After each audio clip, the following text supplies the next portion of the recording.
What's going on, guys? Welcome back to another episode of the Clippers Latest, where we talk all things LA Clippers, quick, fast, and to the point. I'm your host with the most, Brandon Goggins, back here with another episode for you guys today. Of course, Clippers Latest is officially sponsored by Underdog, so big shout out to them as always. If you're watching right now, you can scan this QR code here at the top right of your screen to check it out, make some picks, win you some money on Underdog. Look, man, we are officially in, I don't like to call it the second half of the season because we've played more than half of the total games of the season, but people look at it as such because this is where you will really start to see the separations, begin. You start to see teams pull away. You start to see teams that are on the brink of contention starting to make that push, whether that be for seeding, whether that be for play-in, whether that be for, the lack of push for tanking. This is where all of that becomes more evident, and right now we're in that play-in category. So we need to talk about some things that we need to emphasize as we head into this back end of the season. But before we get into all of that, I would appreciate if you guys like the video and subscribe if you are new here, because we would love to have you here along for the journey. I hope that everybody's doing extravagant. Disclaimer, this video is being recorded before the Nuggets game tonight, or in you guys' case, yesterday. So I do not have the information regarding that so far. I do know that I believe everybody should be playing for Denver. For us, obviously, Darius is still out. I believe Nico is back. But I think that mostly everybody, for the most part, should be healthy. But I guess I'll learn that either the easy way or the hard way later on. But now let's get into some of the housekeeping things of what we need to take care of heading into the season, starting with obviously prioritizing, our star at hand, man. All-Star break is over. Lights are back on, and it's time for the real work to begin. If we want to make the playoffs, we have to get locked in on certain things, and that starts with playing through Kawhi Leonard. I'm going to keep talking about Kawhi Leonard mainly because he is the heart of everything that we're going to be doing from this point forward. You know, since Ty Lue turned him loose before Christmas, this team has been completely different. We start as a team that's 6-21 and we flip it to 20-7. Like, that's not something to look over. The offense flows better, the pace is controlled, the defense has a clear leader. And, when Kawhi is engaged, the team has an identity. Like, we go as far as he takes us. So, second, we gotta find a way to stay competitive every night. Kawhi said it himself, if it's about effort, pushing the pace, rebounding, doing the same things that have worked for us the last few weeks. We can't let our foot off the gas because it's just a second. We are still in 10th place. Like, we're still a spot away from being eliminated, So we're not in any position to be comfortable right now. You get what I'm saying? So there are just a lot of things that we need to consider. We also need to finish games. Because in this Western Conference, we've seen it the past few years, 1 or 2 games could be the difference between 10th and 6th place. So it ain't about style points or any of that anymore. It's about stacking wins and doing it efficiently, because we ain't gonna be the team that is 1 game behind everybody else but are still eliminated, when we could win 3 games and be in 6th place and not even have to worry about the play-in. I'm not saying that literally 3 wins, but by the end of the season, you never know what it could be, because it has been that before. So we need to figure something out. And again, we have a clear target of who we are trying to build around, or who we're trying to do this around. It's only possible if Kawhi continues to play at the level that he's been playing at. We just saw him drop 31 in a 12-minute All-Star tournament game. And that is just I know that it's an All-Star game and I know that people may not take it seriously, but that is a small glimpse of what he is able to do, and it's a reflection of what he has been doing to drag this team back into this playoff contention race. He was scoring from all three levels, but the mid range is always going to be automatic. He's playing on both sides of the floor. He got plenty of steals in that game. Defense is elite. And most importantly, the game moves at his pace. Like, he controls the game. I've said it before, like, looks kind of natural to him. That's because the whole thing is fixated on what he dictates what's going to happen. So it's not just about scoring, it's about leadership. And him being able to have control and composure. You know, like I said, we're the 10th seed right now. We holding the final play-in spot for now, but like I said, we cannot be comfortable in that.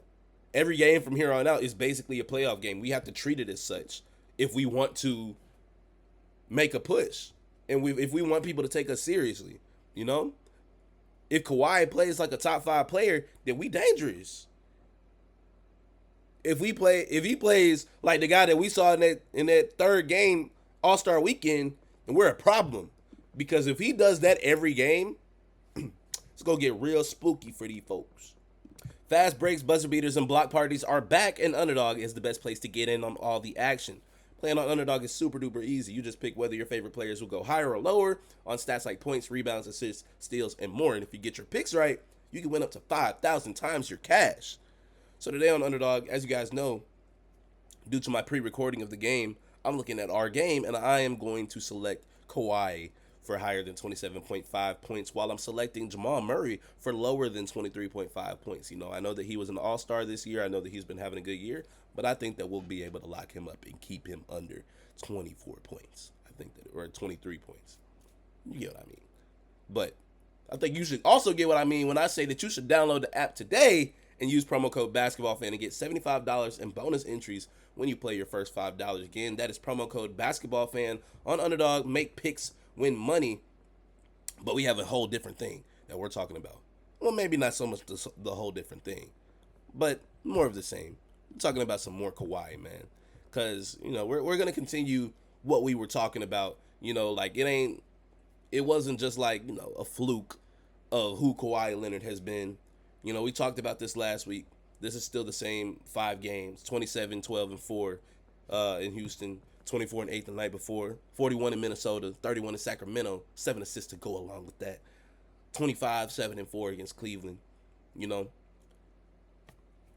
if you add that up, maybe not add it up, but if you average that out, it's 29.6 points per game over his last 5. And I like to round up, so he's been averaging 30.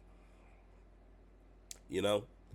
And he's doing so in 30 to 35 minutes with defensive impact while controlling the pace without forcing anything. Like, I tell y'all, it's so natural for my guy, man. Mid-range is basically like his version of a layup. And he has awesome footwork. He always can get his shot, man. And, you know, what's crazy is he ain't even looking like he really, like, is... Like, I don't know how to describe it because he never looks like he's trying that hard because he's so emotionless on his face. But, like, it don't look like he's trying that hard. So, like, I'm just scared for, like, what it's going to look like towards this back end stretch of, like, what it's going to look like when he's actually, like, super duper locked in. You get what I'm saying? Brian Windhorst said something that got people talking. We talked about this previously. You know, when healthy, is he the best player in the world? And, you know, everybody arguing up a storm, but let's be real. When he's healthy, what are we debating? What does he need to prove? 2-time final MVP, 2-time champion, career winning percentage over 73%, one of the highest in NBA history, highest out of all current players. That ain't no accident. That ain't no coincidence, bro. You ain't just gonna stumble into that type of win rate over 500 plus games. You know, that's a player who impacts winning at an elite level everywhere he goes. Spurs, winning, title. Raptors, winning, title. Clippers, every time he's healthy, we surge. You know what I mean? That ain't no coincidence. That's Kawhi setting the tone. And what I love most right now is the energy, you know? We saw at All-Star Weekend, he was smiling. He was having a great time out there. He looked like he was having fun, putting on for the city. Cooking the best players in the world in a 12-minute game. 31 points. He know what time it is, bro. We heading into the stretch run. This is where the real ones lock in. This is where the goods turn great. This is when legends start building their playoff rhythm. And if he continues at this level, then the league they have a problem. They have a Kawhi problem. Because a healthy Kawhi in a 7-game series is still one of the most terrifying things in basketball. He ain't going to be the loudest in the room. He ain't going to be the flashiest. But he will be cold-blooded, controlled, and calculated. You know?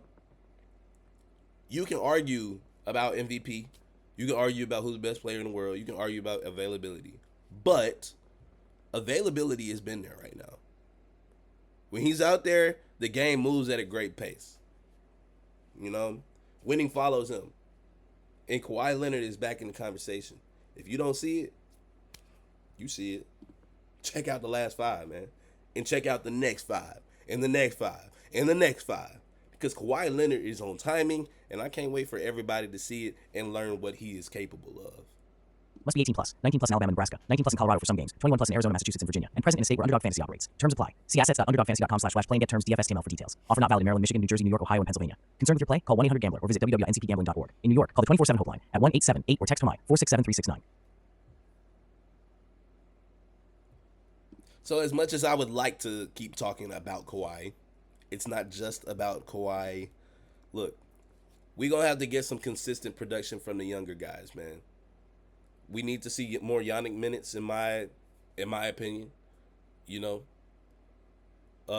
I know that, you know, there's still like, you know, some developmental gaps with, you know, his defense and his positioning, but like he's still young and he still has the energy. So I think that he, with reps, can get that. And like the reps need to start happening now because we don't want his first real minutes to be come playoff time, bro. Like, we don't want him to get there and then, like, not know what to do. We can't have that. You know what I mean? The bench has to hold serve. Rebounding has to travel. And we can't run out of gas towards the end of the game like we like to do sometimes. We saw Denver talk about being exhausted heading into the break. That's real. This time of year is about managing minutes and maintaining intensity.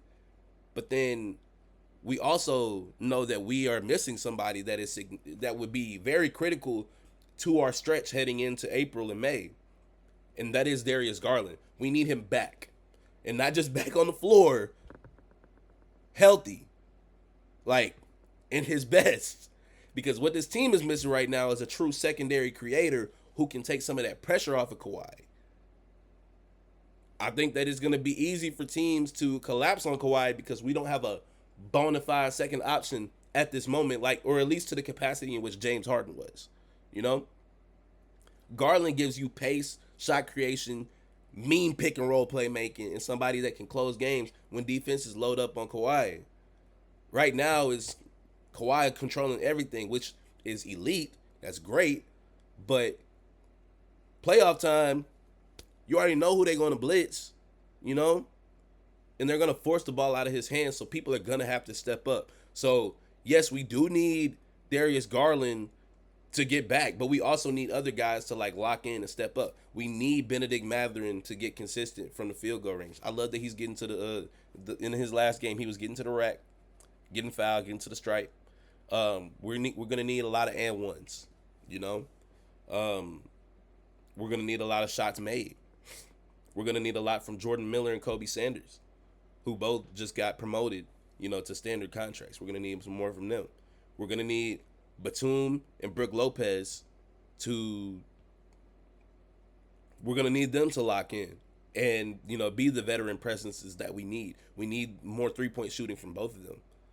Batum, we need him in the corner. Brook, we got to start hitting that top of the wing, you know? John Collins has been playing pretty much amazing. We need more of that. We like more of that. Not even just like more, like as in the sense like we need him to continue what he's doing, but like we need more than that. You know what I mean? Like if we are trying to make a serious push, we need everybody to contribute to their best abilities. So yes, we are waiting on Darius. But everybody needs to do their thing. When Darius gets back, though, we will be looking good because he can attack a rotating defense. He can pull from the deep ball. He can get into the paint. collapse coverage, and he keeps Kawhi fresh. You don't want Kawhi having to initiate every possession for 40 minutes straight. That's going to burn him out, and that's going to put him at risk for injury, which we do not need at all. You want him hunting spots. You want him closing. You want him operating from a position of control, not from a standpoint of having to survive. You get what I'm saying? So if Garland gets right in March, like they say that he is, he's now listed as week to week with the March target date, if he's able to build some rhythm before the play-in push, now we're talking about some type of balance. And if the Clippers can blend Kawhi's control with youthful energy from the rotation, along with other guys doing their part, and a healthy Garland as the offensive spark, that's how you steal games coming down the stretch. That's how we were able to get one in Houston, minus Garland, of course. But that's how we were able to get that win going into the All-Star break. Our depth showed up. This is about depth. A disciplined rotation. We need everybody healthy. And we can't let a hot streak just go to waste, man. Like, I feel like we're building something, special. A team that can do something headlined by Kawhi Leonard. We only go as far as he takes us, but we still need all hands on deck to contribute. And that all starts with Denver. Nuggets come in third in the West. Jokic has been stacking triple doubles, doing what he does. Murray has been, himself, very dangerous as always. They've been dealing with a lot of injuries this year. Aaron Gordon has missed some time. Peyton Watson has missed some time. But they're still a very disciplined and well-organized team. And let's not forget, we got beat by them right before the break. So this is a statement game. We at home. All-star infrastructure is gone, but the momentum should still be there. Kawhi just lit the building up last week. So now he has an opportunity to do it when it counts. And if the Clippers are serious about making a run, proving that this little stretch that we've been on is real, climbing out of the play-in, it starts with Denver. Denver ain't just the next opponent. It's the first test of the second stretch of the season. So I don't know what the result will be on the back end of this video. Like I said, I guess I'll have to find out. But I think that we got it, bro. Is that me being delusional? Is that me having wishful thinking? I don't know. But I think that if we get in there and we execute how we know we need to, I remember one of the first games we played Denver, we said that we need to collapse on Jokic, and we know we need to collapse on everybody else so Jokic, can't be as powerful. Then he proceeded to drop 55 on our heads. I don't think that we need to do that again. But I think that if we just play defense and stop them from getting out in transition, feel like we'll be fine. Like, we have more athleticism now, so I think that we can keep up with them as far as going up and down the court. So hopefully we're able to do so, but I don't want to say too much and be completely wrong by the time this video comes out, because if I am wrong, I would assume that most of you have probably swiped off by now. So hey, I don't know, but I guess we'll see. But that is going to do it for this episode of the Clippers Latest. And I'm going to get on up out of here, though, y'all. But if you enjoyed, leave your thoughts in the comments below about everything that we talked about today. Leave a like on the video and subscribe if you're new here, because we want to have you here at Clip Gang. Because if you ain't Clip Gang, don't bang, you know what I mean? But I'm going to get on up out of here, though, y'all. Y'all be easy. Y'all stay sleazy. And as always, keep your capital P. I'm going to catch y'all in the next one. Y'all be smooth. Peace.